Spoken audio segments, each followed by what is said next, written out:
સુરતમાં આજે શનિ જયંતીની જોરશોરથી ઉજવણી કરવામાં આવી હતી। દર વર્ષે શનિ જયંતીનો તહેવાર જેઠ મહિનાની અમાસના દિવસે ઉજવવામાં આવે છે, તો આ વખતે શનિ જયંતી 6 જૂન એટલે કે આજે છે। હિન્દુ શાસ્ત્રો અનુસાર જેઠ મહિનાની અમાસના દિવસે શનિદેવનો અવતાર થયો હતો। એક ધાર્મિક માન્યતા છે કે આ દિવસે શનિદેવની યોગ્ય રીતે પૂજા કરવાથી વ્યક્તિને શનિ દોષમાંથી મુક્તિ મળે છે। ત્યારે સુરતમાં આજે શનિ જયંતીની ઉજવણી કરવામાં આવી છે।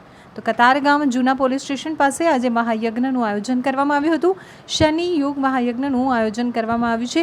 આ યજ્ઞનું આયોજન આચાર્ય શ્રી પૂજારી શ્રી રઘુરામજી શાસ્ત્રી દ્વારા કરવામાં આવ્યું છે।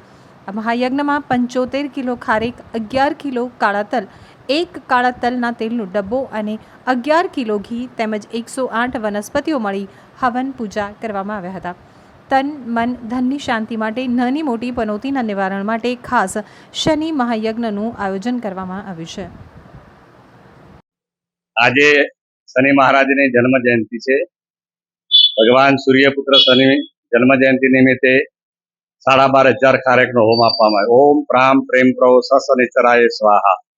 જે જન્માક્ષર કુંડલીની અંદર શનિ સાથે રાહુ પડેલો હોય, શનિ સાથે કેતુ પડેલો હોય, કોઈ પણ ગ્રહો શનિને લગતા ગ્રહોની શાંતિ માટે દરેક ઘરની અંદર વિશ્વના કલ્યાણ માટે યજ્ઞ કરવામાં આવેલો છે।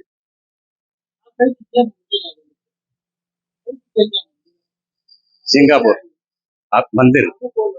મંદિર કતારગામ ધોળકિયા ગાર્ડનની બાજુમાં શનિ મહારાજનું મંદિર, કોટેશ્વર મહાદેવ મંદિર દર વર્ષે યજ્ઞ કરવામાં આવે છે। યજ્ઞનું મહત્વ એ છે કે શનિ મહારાજનું મુખ્ય ફળ છે ખારેક।